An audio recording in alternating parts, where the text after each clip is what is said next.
Assalamualaikum warahmatullahi wabarakatuh. Halo Sobat Broman, kembali lagi dengan edisi program Broman Talk Show bersama saya Zulfa Hernisa dan saya Siti Faiza Faini. Kali ini di studio Broman kita kedatangan salah satu tamu-tamu hebat yang ada di madrasah kita tercinta ini. Mereka merupakan siswa-siswi berprestasi yang ada di MAN 1 Pangkal Pinang. Bahkan mereka juga meraih prestasi dalam tingkat nasional bahkan internasional juga loh, Yaitu Kak Syeika, Kak Ardi, Kak Angga, dan Kak Maulida dan Caca. Yeay. Nah, udah pada kenal kan sama mereka berlima? Sapa dong Kak untuk Sobat Broman. Halo. Nah, boleh nggak Kak ceritain pengalaman kakak-kakak yang ada di sini selama mengikuti proses pelatihan dan juga ketika waktu mau lomba? Kan beda-beda nih, ada yang ikut lomba silat, tanding silat, atau juga lomba KSM tingkat nasional. Boleh nggak jelasin pengalamannya dan keseruannya juga? Dari kakak, boleh? Mulai dengan apa tuh? Pengalaman kakak ke Jakarta kemarin seru banget karena kita semua transport, biaya makan, hotel semua ditanggung sama sekolah kita. Iya pasti. Pasti dong. Jalan-jalan kan kakak? Iya sekalian. Udah jalan-jalan, nyari prestasi. Terus selama di situ juga kegiatan yang dilakuinnya juga apa kak? Yang dilakuin hari pertama ya pas sampai Jakarta, yaitu kita masuk hotel itu istirahat ya, karena kita harusnya itu kita dari Bangka jam 11 itu udah berangkat ke Jakarta.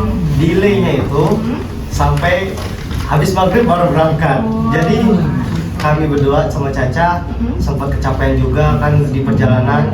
Sampai hotel aja baru jam 12 malam baru dapat penginapan karena di sekitar Padepokan Jakarta Timur ya, ini kan Jakarta Timur tuh udah penginapan udah pada full. Jadi ya itu nyari-nyari sampai itu jam 12 baru ketemu. Kira-kira kalau misal ada kegiatan tambahan nggak selama di Jakarta ini? Ada sih selama di Jakarta, kita sempetin kan tandingnya di ujung-ujung tanggal 9 sama 10 tanggalnya. Jadi kami berangkat dari tanggal 7 itu, tanggal 8 itu ngeres kan. Jadi untuk menghilangkan stres di kepala kami, jadi kami jalan-jalan sempat ke Taman TMI, terus ke Monas juga. Foto dong gitu. Iya dong. Gua posting di Instagram. Iya Sisa-sisa berprestasi nih. Oke, berarti lanjut nih. Boleh nggak nanya ke Kak Angga nih? Ceritain dong sedikit pengalaman kakak selama mengikuti lomba KSM Bergu, Sains, macamnya. Kalau boleh tahu pengalaman apa dulu ya? Oh, dari latihan mungkin? Oh, latihan. Ya. Nah, untuk pengalaman latihan sih, karena kami kan baru juga kan ikut KSM ya kan. Kalau saya pribadi sih baru pertama juga kan. Nah, untuk kayak latihan ini kan dia biasanya jaraknya sebulan kan, antara latihan juga sama lomba dilaksanakan. Jadi untuk minggu-minggu pertama kami sih latihan mandiri. Latihan mandiri itu sendiri kan latihannya, belum bimbingan dengan guru masing-masing kan. Itu apa yang kira-kira selama latihan mandiri itu yang perlu dipersiapkan? Misalnya materinya atau apa gitu kak?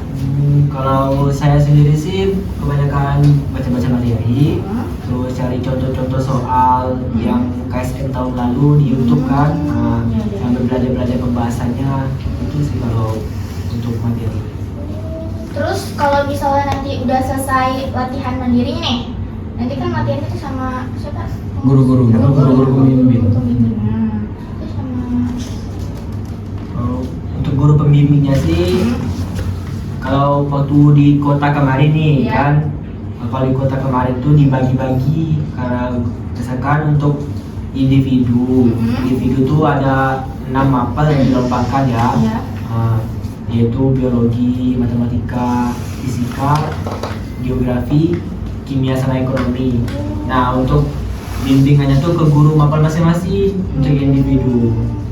Untuk yang ada juga yang bergu Nah, untuk yang beregu ini kan lombanya tuh 6 apel ya digabung kan. Jadi untuk bimbingannya juga dibagi juga. Ada yang satu orang tuh fokus 2 mapel kan, kami bertiga. Oh bertiga jadi ikut lomba itu. Ya bertiga untuk beregunya. Nah, Eko. Nah, boleh tanya nggak Pak? Gimana caranya membagikan waktu antara mau ikut lomba sama mempelajarkan di kelas?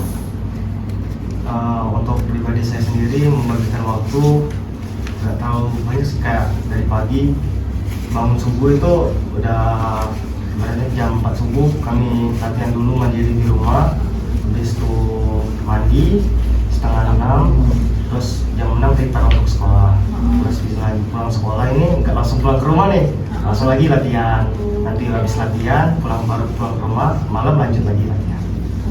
Jadi nggak mengganggu waktu belajar, nggak. Palingan kalau ada tugas-tugas kami sendiri nanya ke teman-teman, jadi mandiri juga di rumah untuk ngerjain tugas-tugas yang tertinggal. Itu sempatnya ngerjain malam nggak Kak? Atau apa? Bisa begadang, bisa besoknya di sekolah.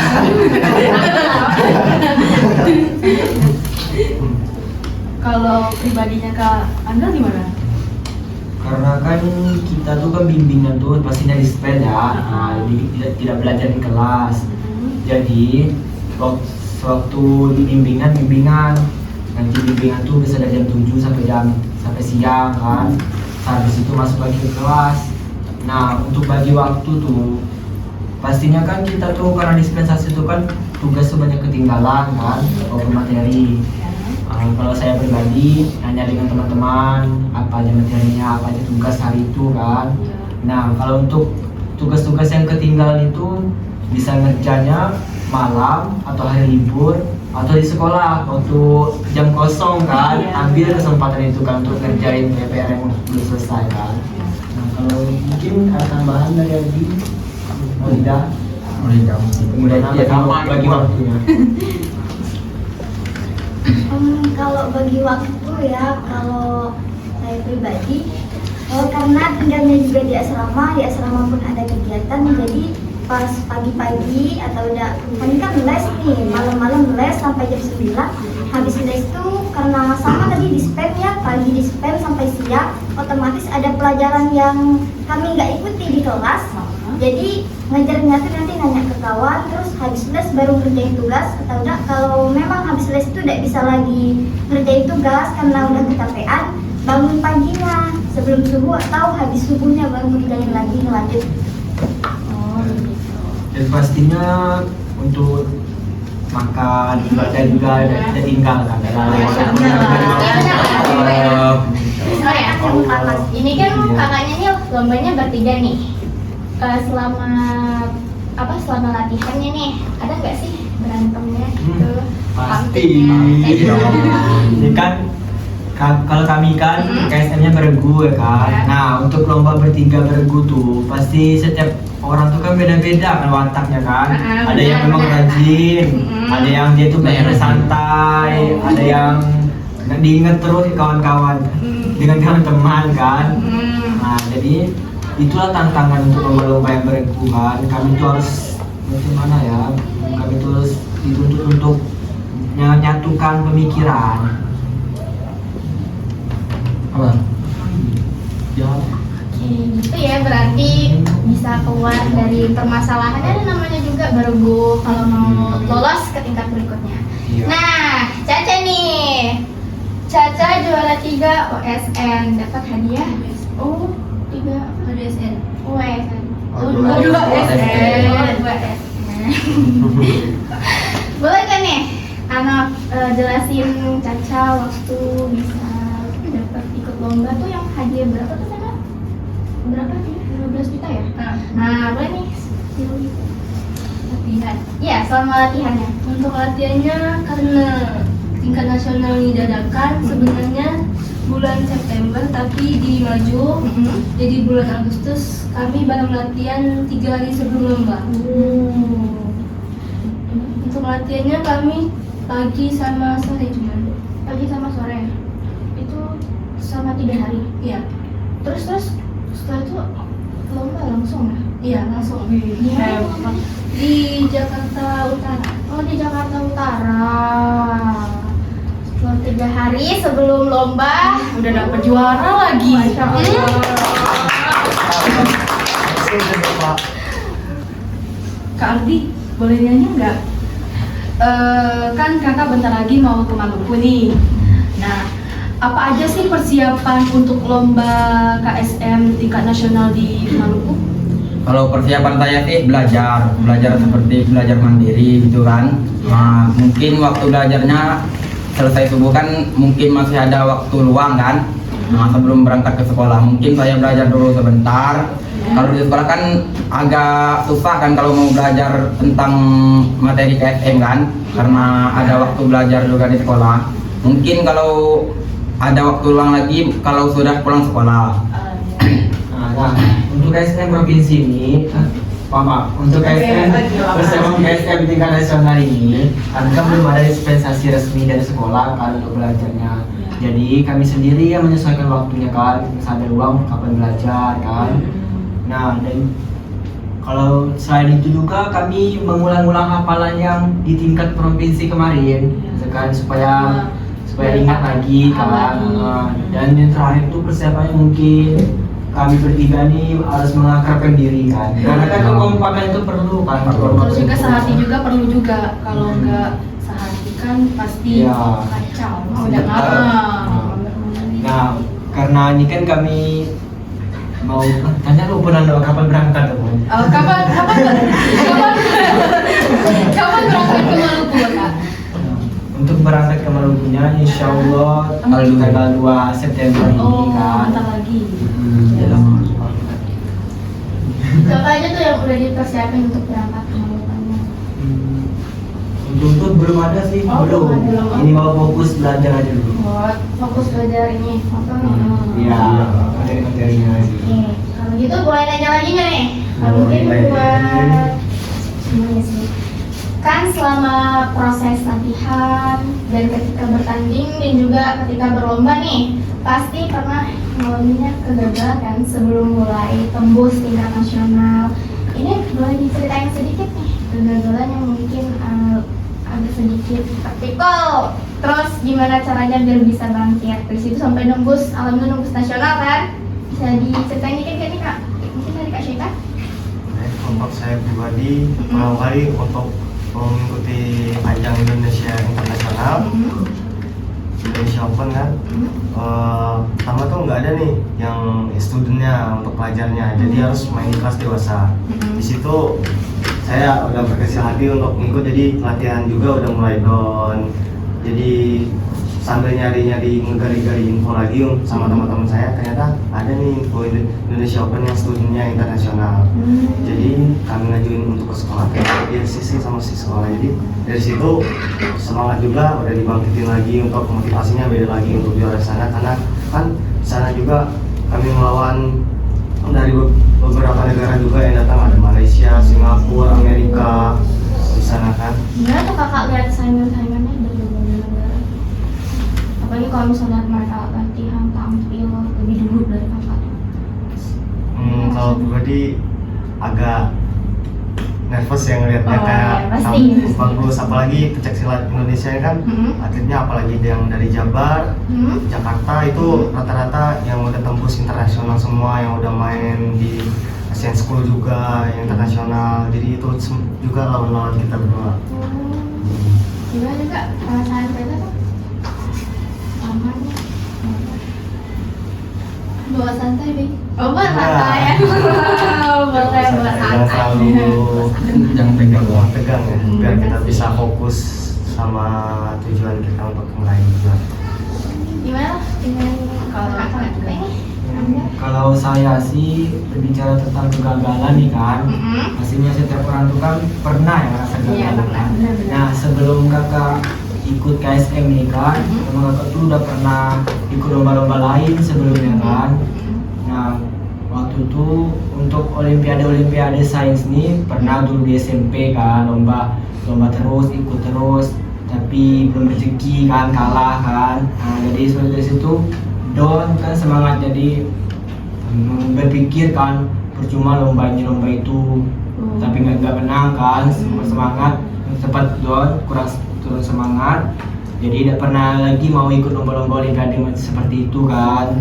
Nah, habis itu pernah ikut lomba yang lain waktu kelas 11 kemarin, ikut karya MTQ, karya tuh kelas 12 juga kan, belum lama sebelum KSM ini kan, karya tulis ilmiah, dan kalah lagi, jadi sempat ya Allah kan, ngerti rasa ngerti. kalah terus kan, jadi beberapa jeda tuh udah mau lagi ke lomba kan, jadi mau fokus belajar aja. Tapi semenjak kelas 12 lihat teman-teman yang lain berprestasi kan, nasional, internasional kan, jadi pengen juga, dan juga untuk prestasi ini kan diperlukan juga untuk masuk kuliah kan. Nah, jadi kakak tuh nyoba mau usaha lagi kan, semangat kan, mau berprestasi lagi kan, mau jadi ikut KSM, ngobrol lah dengan guru-guru, guru-guru nanya apa kendalanya kan, kenapa nggak ikut dari dulu kan, ngomong semua apa kendalanya. Habis itu ikut, nah, dari tingkat kota usaha dulu kan, belajar dan berdoa kan, nah, usaha dulu. Jadi alhamdulillah lulus di tingkat kota, lanjut ke provinsi. Nah, untuk ke provinsi juga seperti itu juga kan, usaha dulu lagi kan. Nah, gak nyangka sih kemarin tuh alhamdulillah menang di provinsi, masuk tingkat nasional kan. Nah, jadi kan berpikir kan, oh berarti yang kalah-kalah kemarin tuh memang belum rezeki kita kan. Allah tuh memang ngasih ke kita tepat pada waktunya. Jadi berapapun kali kita gagal kan, jangan buat kita patah semangat, karena belum rezekinya aja kan. Nah, terbukti kami kemarin menang di provinsi, lolos ke nasional, berarti itulah waktu bagi kami kan, itulah rezeki kami kan. Kegagalan kemarin berarti cukup menjadi pengalaman, bukan berarti sedih jadi tapi tak boleh berlalu. Benar. Gimana nih sama Kak Maumidanya? Boleh diceritain juga? Ini boleh tak sebenarnya kalau saya pribadi ya nggak lulus ke tingkat nasional, cuman lulusnya ke tingkat provinsi kemarin. Dari tingkat provinsi itu kalau tahun kemarin untuk KSM itu diambilnya juara 1 dan 2, jadi persaingannya itu udah terlalu ketat. Nah, untuk tahun ini KSM itu diambilnya cuma juara 1 dari di tingkat kotanya. Jadi kayak ya Allah udah ngikut 2 kali ke KSM, terus tak lolos kemarin untuk tahun kelas 11, tak lolos di tingkat provinsi kan. Harapannya di kelas 12 ini bakalan lolos untuk ke tingkat nasional. Jadi kemarin tuh kayak usahanya itu lebih dari yang kelas 11 kemarin. Terus di samping ikut KSM juga ikut MTQ. Untuk ikut MTQ juga baru pertama kali. Di tingkat kota alhamdulillah lulus. Tingkat kecamatan dulu lulus alhamdulillah.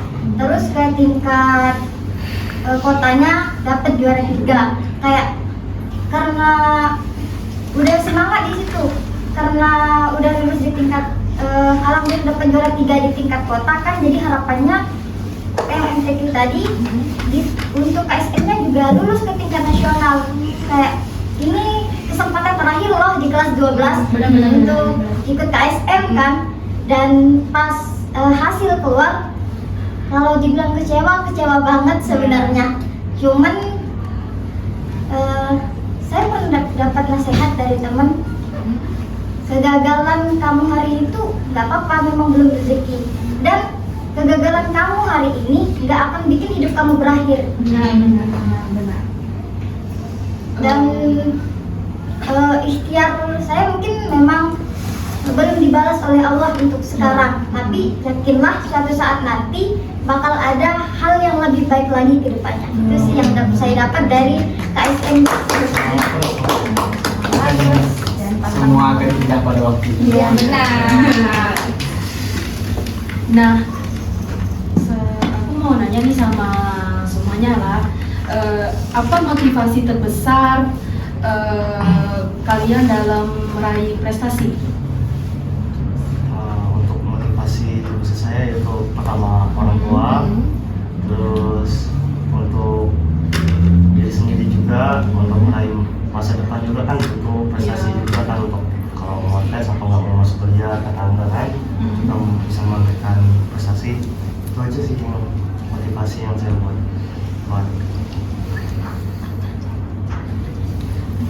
Kalau untuk saya motivasinya orang tua, ya, keluarga, sama diri sendiri. Kalau Kak Angga? Kalau saya sih pribadi sih motivasinya pastinya keluarga ya, orang tua kan, membanggakan orang tua, dan juga untuk diri sendiri karena kalau boleh cerita ya. Boleh. Nah, kan mohon maaf, Ya. saya ini kan dulu pernah putus sekolah kan, 1 tahun kan.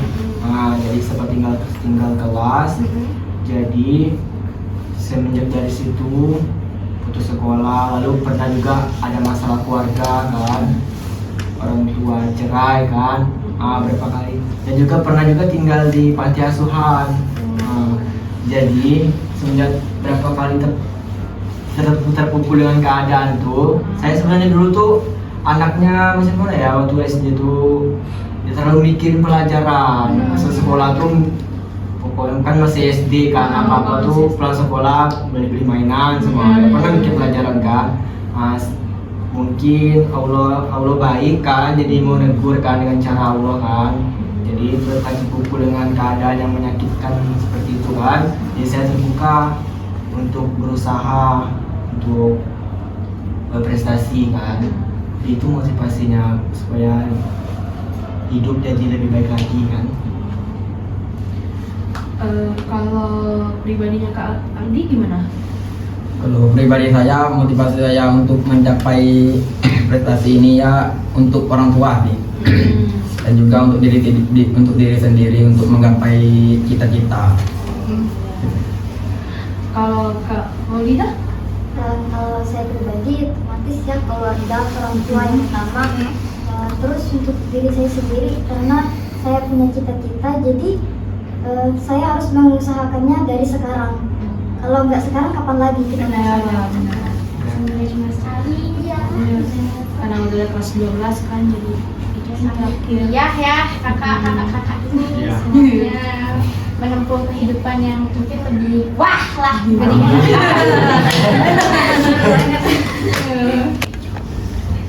Nah, boleh nggak Kak kasih sedikit pesan nih untuk Sobat Roman? Bisa ya? ya. Boleh. Intinya kita jangan pantang menyerah, tetap semangat, banggain orang tua juga. Kedepannya harus jadi lebih baik lagi, jangan mengulangi hal-hal yang salah, temui yang kegagalan kita untuk membangkit motivasi kita untuk lebih semangat lagi ke depan.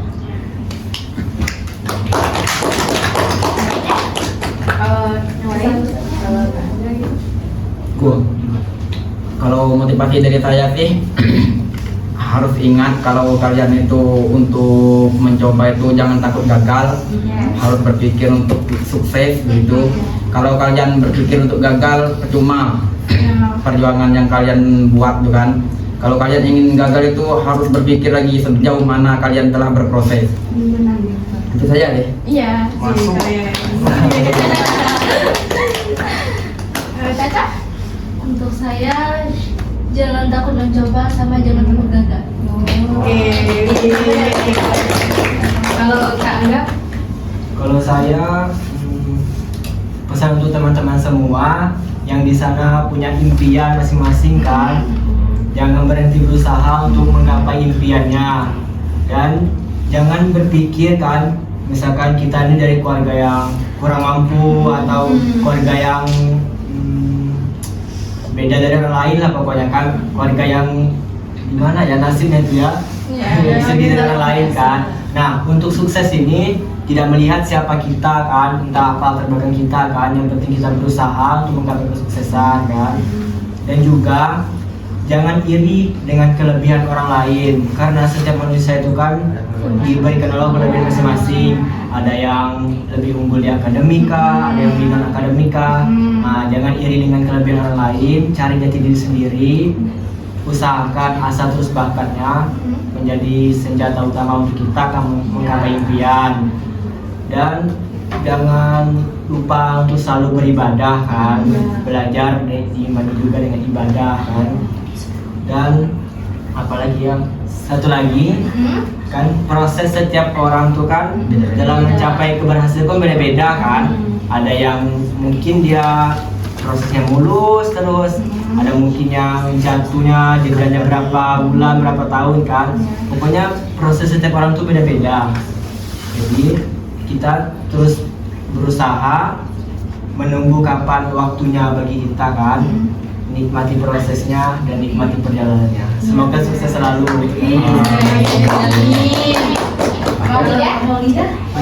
Untuk teman-teman semua, di samping kita berproses untuk menggapai cita-cita kita, jangan lupa untuk minta doa orang tua dan guru yang sudah mengajarkan kita.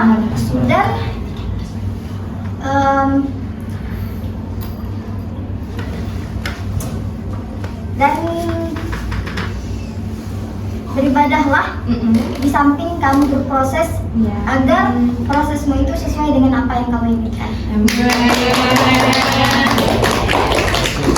Allah melihat proses kita.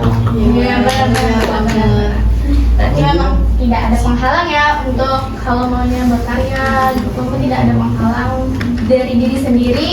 Kita mau berusaha pasti bisa. Tidak ada penghalang pokoknya. Oke, hari ini untuk talk show-nya sangat bermotivasi sekali. Terima kasih untuk kakak-kakak, Caca, Kak Cika, Kak Angga, Kak Arden, Kak Maulida sudah berkenan untuk datang ke studio kita. Oke, untuk sahabat Broman, jangan lupa untuk subscribe, like, komen, dan share videonya. Terima kasih. Saya Zulfa Hernisa Dan saya Siti Faiza Faini. Kami akhiri. Wassalamualaikum warahmatullahi wabarakatuh.